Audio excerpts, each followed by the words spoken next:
When I got here in 1989, the first Sunday, we had 7 people show up. We needed this addition because we knew that we were growing so rapidly in this area. Somebody's joining our church every Sunday. It's an amazing thing. We knew we needed this because we needed a building that would seat at least 1,000. Down the road, 5 years from now, we're going to need a building that'll seat 3,000. We also built it for perpetuity. We built it for our children and their children because we knew that down the road, 50 years from now when we're all gone, that they're going to need a place to worship, and they're going to need a heritage, and they're going to need a tradition like the one that we have at Lanes Chapel. We hired Ron Mabry as our architect for this particular project because, number one, he knows churches. Number two, he's a very gifted and talented architect, and he worked with us. We told him what we needed. He drew us something up, and it was exactly what we needed.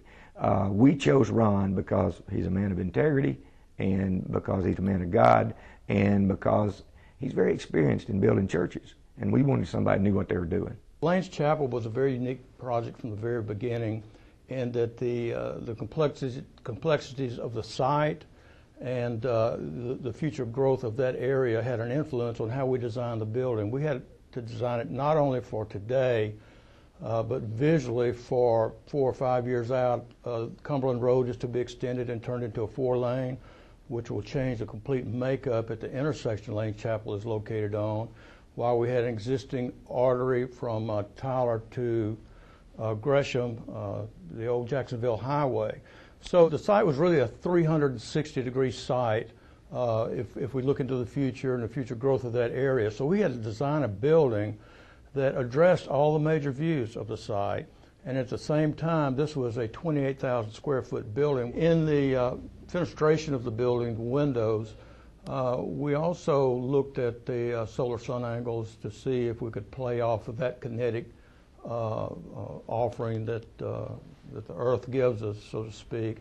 And we placed the windows so it would catch the rising sun in the east and the setting sun in the west, causing the window reflections to change in a very dramatic way.